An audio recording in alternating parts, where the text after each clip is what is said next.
Di ba? Sunod, mga kababayan, katulad nito, ano yan, Ken? Ito ha, huli na nga, nagsisinungaling pa. Mga kababayan, kung naalala ninyo, may kumakalat ngayon patungkol kay Gloria Arroyo. Yeah? Gloria Arroyo na inutusan daw ni Sara na bumuo ng kudita at para patalsikin si Bujidi. Di ba kung naalala ninyo, itinanggi ni Arroyo yan. Sabi ni Arroyo, walang katotohanan yan. Walang katotohanan yan, hindi totoo yan. Ito ha mga kababayan. Punta tayo sa Bilyonaryo News Channel. Sabi niya, walang katotohanan yan, hindi totoo yan, walang bumuong ganyan, hindi ko magawa yan, ganon-ganon. Pero mga kababayan, ito, ipapanood ko lang sa inyo ha. Mga kababayan, ito. Wait lang ha, may ads lang. Ito ha, huli na nga, magsisinungaling pa. Casual and formal looks. If you have wider feet or enjoy thicker soft. Nagsalita na si Congresswoman at former President Gloria Macapagal-Arroyo sa mga balitang ipapalit siya kay House Speaker Bogie D. Totoo man o hindi, may numero ba para mabago ang liderato ng Kamara? Yan ang agenda report ni Isaiah Mirafuentes ng Abante. Nakabase sa numero ang tagumpay ng umuugong na umanay kudita sa Kamara para maisalba sa impeachment si VP Sara. 160 na boto ang kailangan para mapatalsik si House Speaker Bogie D. At 160, pero hindi umabot 30 ang sumuporta. Kaya itinanggi siguro mga kababayan kasi hindi man umabot ng 30. Pero kung umabot yun ng 200 ang pumirma, putang ina, aminin nila yan, nagkukudita sila. Yeah? Ni former President at Pampanga 2nd District Representative Gloria Macapagal-Arroyo, binubuo ng nasa 10 political party ang Kamara. Pinakamarami pa rin ang miyembro ng Lakas CMD na pinamumunuan ni former Speaker Martin Romualdez. Sunod ang NUP ni Antipolo Representative Ronaldo Puno at ang Partido Federal ng Pilipinas ni PBBM. Ang PDP laban ng mga Duterte ang isa sa may mga mababang bilang. Di ba? Yung PDP laban kasi mga kababayan, 18 lang. Katulad lang yan, so naalala nyo sa yung eleksyon sa Antipolo, yung si Liaga at saka si tawag doon, Akop. Kung nanalo yun si Liaga, sasabihin yun, inendorso ni Sara. Natalo. Kaya ang sabi, hindi daw inendorso. Diba? Katulad lang yan dito. Hindi kasi umabot ng 30 ang pumirma na susuporta kay Gloria para gawing House Speaker para palitan si Bujidi. Ngayon itinanggi. Pero kung ang sumuporta ng 200 plus, putang ina, nandoon na yan si Aling Maliit. Nauna na yan doon. Hindi na naka-wheelchair, naka-hoverboard na. Tingnan, ang pwersa pa rin ng administrasyon ang malakas sa Kamara. Tila magpapahina sa tagumpay ng kudita. Pero kung may usok, mayroong apoy. Pagkamat tinabla na rin ni Arroyo ang mga balitang balak siyang ipalit bilang House Speaker. Anya, may tiwala siya sa pamumuno ni D at matagal niya nang sinusuportahan ng pamilya ng Speaker. May tiwala daw siya sa pamumuno ni D. Kasi hindi mo kayang pabagsakin Pero kung nakukuha ka ng pirma na 200 doon, maniwala kayo sa akin. Kaya niyo ginaganyan kasi nga pinagplanuhan yung patalsikin, hindi nyo napatalsik. Kasi ayaw na ngang sumuporta sa inyo. Ito lang mga kababayan, ganito lang yan. Hindi pa ba kayo nagtanda? Sa bagay, DDS nga naman, hindi marunong mag-isip. Hindi ba kayo nagtanda? Tandaan ninyo, 250 plus ang pumirma para ma-impeach si Sara. Tapos, isusulong ninyo ng kudita para tanggalin ang House Speaker na si Bujidi.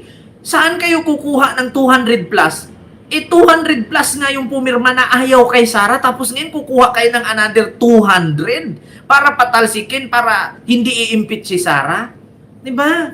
Kaya nga, tanungin ko kayo, saan kayo anong pinagbabasihan ninyo?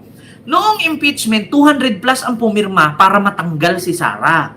Tapos ngayon, maghanap kayo ng pirma na 160 para hindi matanggal si Sara. Ano yung tanga lang mga congressman?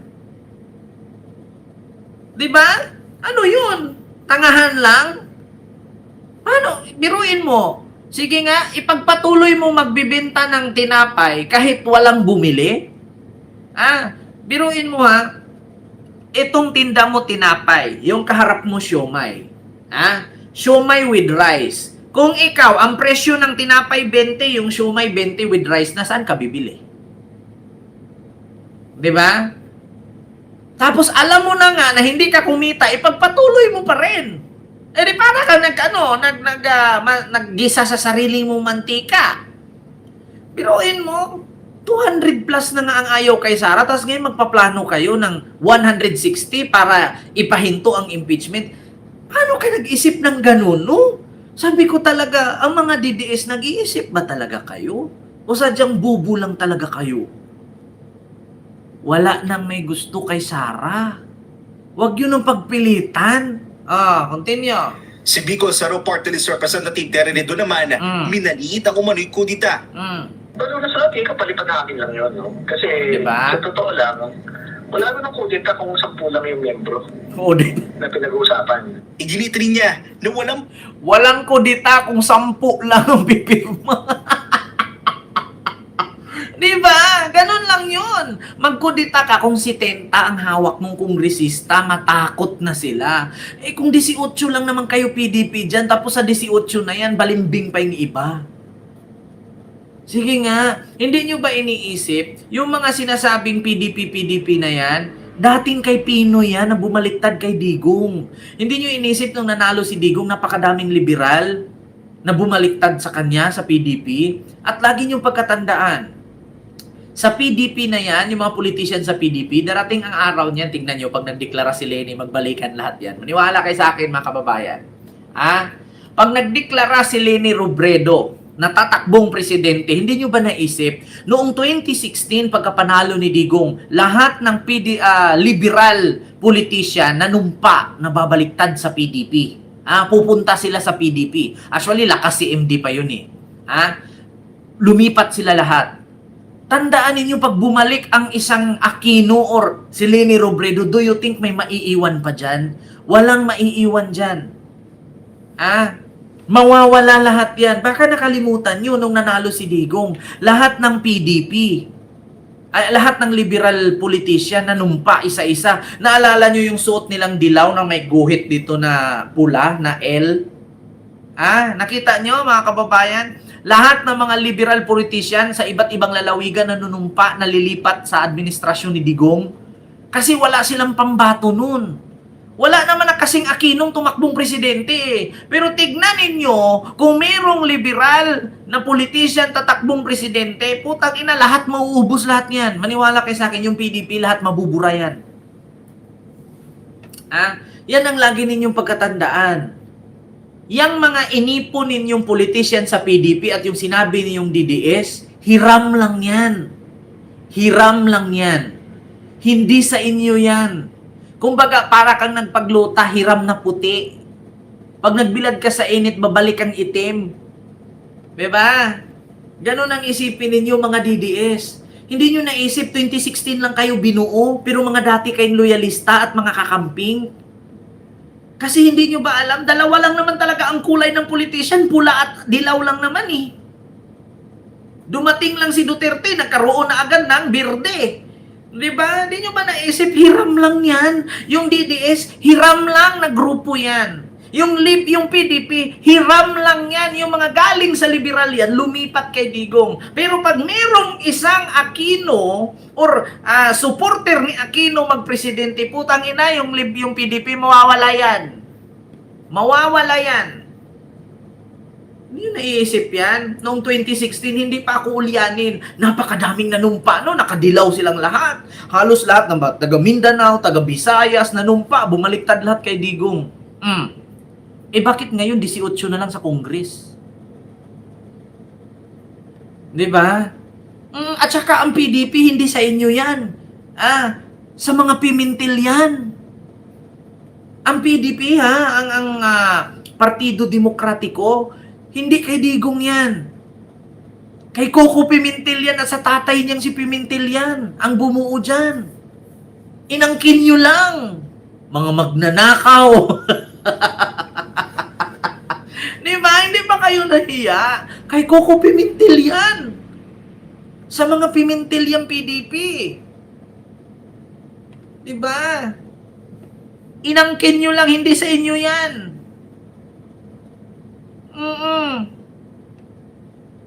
Hanggang sa naghiwa-hiwalay sila at bumuo si Pinoy ng liberal. O sila yan magkagrupo dati eh. Si Ramos, si Pimentel, di ba? Yung PDP, hindi sa mga Duterte yung PDP. Si Pimentel, yung tatay ang original dyan. Oo. Hanggang sa nagkalat-kalat na sila, bumuo na si Pinoy ng liberal. Meron ng Lakas CMD, meron ng partido, may tawag, basta iba-iba na sila eh. 'Di ba? Mang-aagaw kayo, 'di ba? Mambiyabing.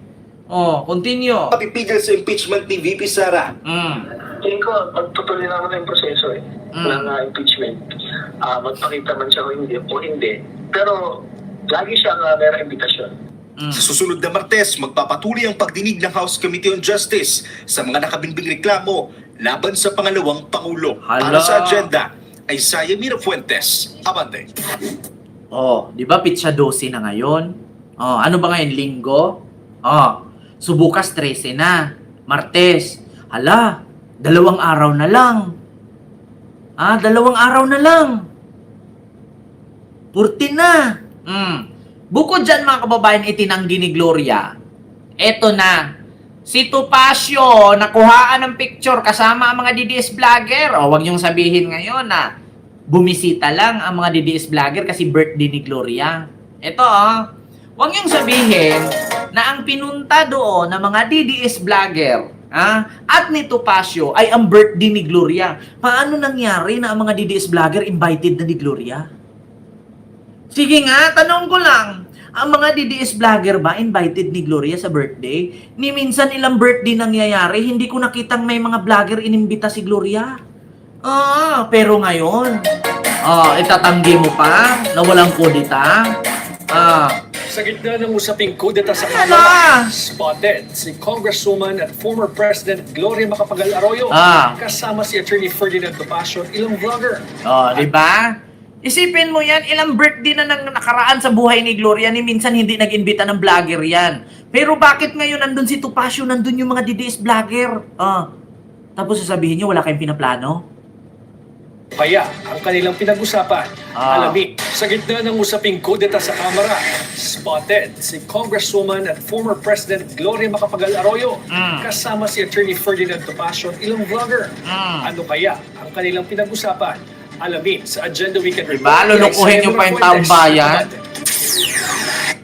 Minsan yung mga vlogger na yan, kilala ko lahat yan. Minsan hindi naman kami inimbita. Ilang beses na si Gloria nag-birthday, wala namang inimbitang vlogger yan. Ngayon, nandoon na yung mga DDS. For what? Unang ulilat sa Billionaire News Channel ang umani umuugong na kudita sa Kamara para patalsikin si House Speaker Boji D. Sa nakalap naming impormasyon, balak ni former President at Pampanga Representative Gloria Macapagal Arroyo na palitan si Speaker D. Kahapon, marin itong itinanggi ni GMA. Pero ngayong weekend, kumakalat online ang isang larawan na tila pagpupulong ng ilang vloggers kasama si Attorney Ferdinand Topacio at Congresswoman Arroyo. Sige nga. Tanungin ko kayo. Kung ito ay para sa birthday lang, kung yan ay para sa birthday lang, bakit nandyan yung mga vloggers? For what? Anong papel ng mga vlogger sa birthday ni Gloria? Sige nga, ni napakatagal na si Gloria ang nag-birthday every year. Ni isang vlogger walang inimbita yan. Just try to think of it. Napakatagal ko ng vlogger. Ni minsan hindi ko nakitang si Gloria nag-imbita ng vlogger. So ano gagawin niya dun sa vlogger? Bakit pumunta doon? Naki-birthday? So ano mga vlogger ng DDS? Mga patay gutom na? Kung saan may birthday nandun? Diba? Wow! Ex-President Gloria, nag-imbita na ng vlogger. Ganun na ba kababa? Nag-iimbita ka ng mga vlogger na bobo? Yung nag-iimbita ka ng vlogger ng mga walang paninindigan? Ganyan ka na ba kababa? Maliit ka na nga, ganyan ka pa rin kababa? Base sa caption ng post, nangangamoy kudita. Palag dito Topacio, kuha ito sa breakfast meeting para sa kaarawan ni former President Gloria Arroyo. So anong gagawin ng breakfast meeting para sa kaarawan? Yung mga vlogger sasayaw, mag-intermission sila, bubuo sila ng singing contest, bubuo sila ng tawag doon, dancing contest, ganun ba yon? Or baka magpa-franchise si Gloria ng Pilipinas Got Talent. Ganun ba yon? Nagmi-meeting kayo kasama ang mga vloggers? So, anong gagawin? Yung mga vloggers magpi-perform? Gagawa ng event sa Pampanga?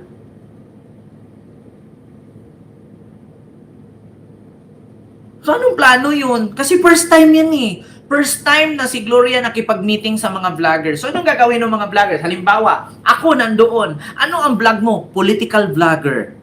Tapos, pinapapunta ka ni Gloria kasi pakakantahin ka? Ha? Ang layo naman sa profession kong political vlogger, tapos papuntahin ako kasi kakanta ako sa birthday niya. Eh, halos lahat ng doon, puro political vlogger. So, anong purpose nun? Anong planong gagawin? Sasayaw sila? Pupunta doon si Jack Argota, umattend sa birthday ni Gloria sa meeting kasi kakanta siya doon. So, anong kakantahin niya? Aho, ay hi, ho. Ngungo, pakantahin mo? Ngungo, pasayawin mo, gaganong-ganon? Sige nga, sinong tanga? Nalililin lang ninyo. Wala kayong plano. Tapos yung mga vlogger, political vlogger, okay lang sana kung yung mga vlogger na pinapupunta mo si Ivana, yeah? Pinapapunta mo si Niana Guerrero, yeah? Pinapunta mo si Sainab. Oh. Kasi maintindihan mo, yan may mga perform yan, sasayaw yan dyan, si J-Bot o si Tony Fowler, maintindihan namin. Pero ang pinapapunta mo, puro political vlogger, tapos ang expect namin, pakakantahin mo, pasasayawin mo.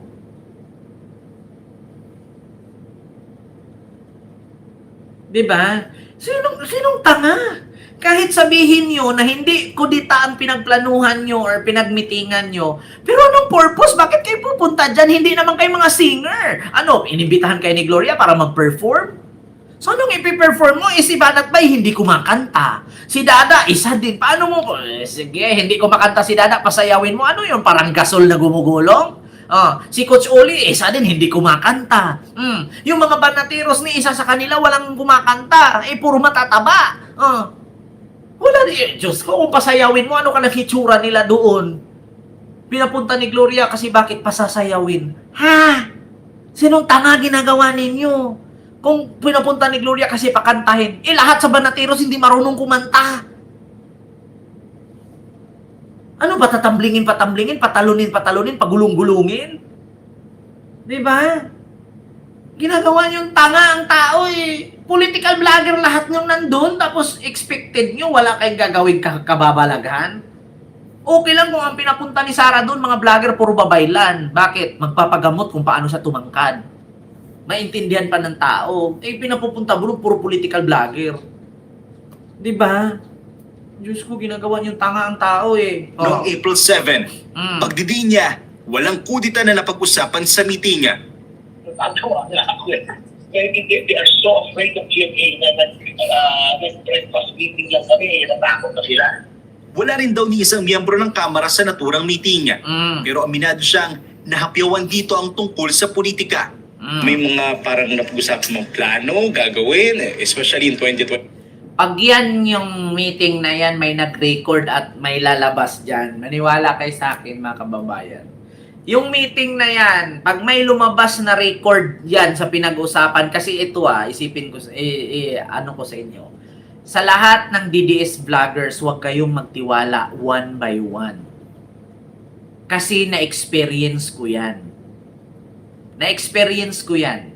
Habang kausap ko, naka-record pala yung usapan namin. In the end of the day, yung sinabi ko sa record, plinay nila. Alam ko yan eh. Kaya sa mga DDS, kahit sabihin yung mga DDS vlogger kayo, magkakasama kayo. Ngayon lang kayo magkakasama, kami noon pa. Alam ko ang ugali ng mga yan. Huwag kayong magtiwala. Sabi ko nga sa inyo, dito sa mundong ibabaw, magtiwala ka sa sarili mo, huwag sa kaibigan. Kasi kahit gaano mo kakaibigan, ako nga, tinuring kong magkapatid sa loob ng 3 taong pagsasama namin, trinaydor ako. Diba? Nung paghatian na namin sa sasakyan, walang binigay sa aking hati. Ako pa siniraan. 3 taon kaming magkakasama, saan kami pupunta sa abroad, magkakasama kaming lahat. Tapos ending, siniraan ako. Diba? Oo. Kaya dyan sa mga DDS vlogger, pagkatiwalaan nyo sarili nyo. Huwag kayo magtiwala sa kapwa vlogger nyo. Pagdating sa kagipitan, nilaglag kayo niyan. Tignan nyo si Jack Argota. Nag-share ng fake news. Sinong nilaglag? Si Jeffrey Celis at si... Sino? Si Jason Sa. Para lang maligtas siya. Kaya sabi ko nga sa inyo eh. Yang meeting-meeting nyo kay Gloria, take note. Kung may nag-record dyan, labas kayong lahat dyan. Tignan nyo kung anong pinagmitingan. Yung sabi ni Topacio, may pahapyaw daw sa politika, wala daw silang pinagmitingan iba. Pag may record na lumabas yan at ni-record, ng mga vloggers. Ako sa inyo, mga kababayan, sabi ko sa inyo, lahat ng umattend dyan, hindi pinagbabawal ang cellphone. Hindi nyo ba alam? Once na mag-meeting kayo at mga kasama mo puro vlogger, huwag kayong mag-expect na walang nag-video, walang nag-record niyan. Kasi ako noon, magsasama kami, mahigit 20 kami ka-vlogger. 20 kami ka-vlogger, ang dami namin. Pag natulog kami, di namin alam, binidyohan yung mukha namin habang humihilik. Yung isa naman, may video nilagay doon sa cabinet. Yung isa nandun sa likod ng picture frame. Tapos magkakaroon yan, bigla kang i-prank. Wala na, naka-record na lahat, naka-set up na ang camera. Kaya tandaan ninyo, huwag kayong basta-bastang magtiwala kung ang meeting ninyo at ang kasama nyo sa meeting puro vlogger. Vlogger yan eh. Diba? Lahat yan naka-set up. Diyos ko, sa grupo namin noon, si Ninyo Barsaga, kapag kakausap ka niyan, huwag kang mag-expect na hindi ka ni-record. Kada usapan niya, naka-record yan. Lahat kaming vlogger, may kanya-kanyang katangian. Imposible na pumunta ka doon na wala kang sinet up. Vlogger yan eh. Sino pinagluluko ninyo? Sabihin ninyo, wala kayong pinag-usapan patungkol sa politika. Paano kung may lalabas mag-leak dyan na recording? Tignan nyo yung post ni Peebles. Si Peebles Talakera. May lumabas nga usapan ng mga abogado eh. Yung panyero-panyero, nakita nyo yung post ni Peebles ngayon bago lang? Usapan ng mga lawyers yun. Pero anong nangyari? Lumabas, may nag-record. Yan ang isipin ninyo. Usapin ng mga panyero-panyero, usapin ng mga abogado yun. Pero nagugulat ka, yung mga usapan nila lumabas. Meron pang ang mga, ano ba yung INC na patungkol sa mayor, yung bidding-bidding, ano ba yung lugar na yung INC na yun? Yung usapan ng mga ministro, lumabas.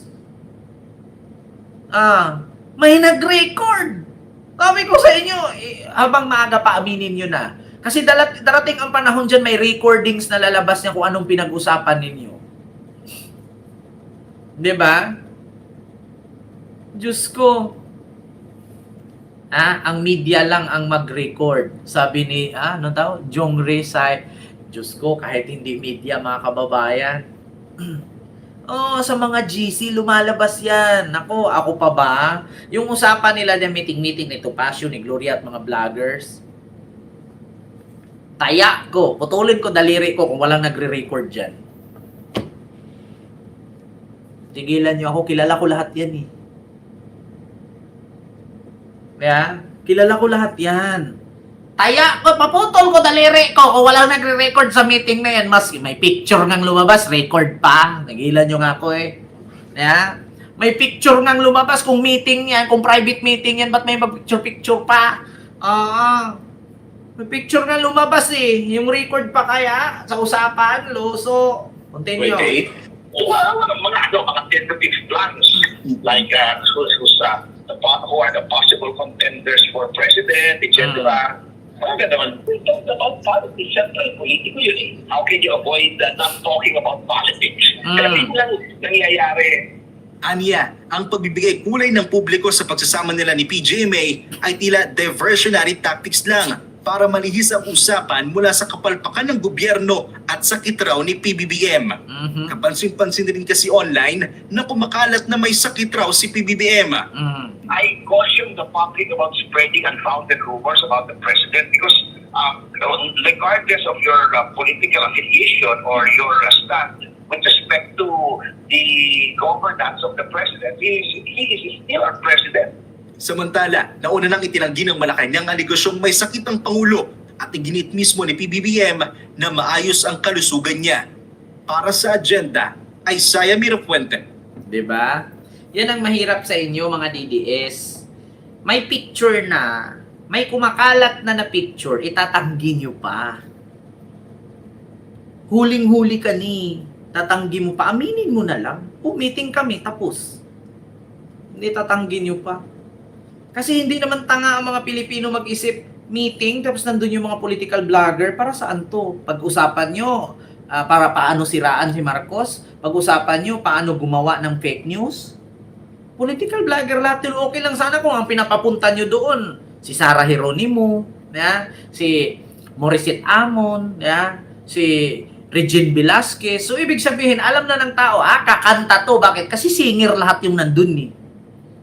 Hindi naman tanga kaming mga Pilipino mag-isip. Puro political vlogger nandoon, tapos nandun si Topacio, mahilig sa politiko. So, anong pag-uusapan nila doon? Singing contest? Hindi naman mga singer yung nandoon. Huling-huli na, may sisinungaling pa. So, yun lang, mga kababayan.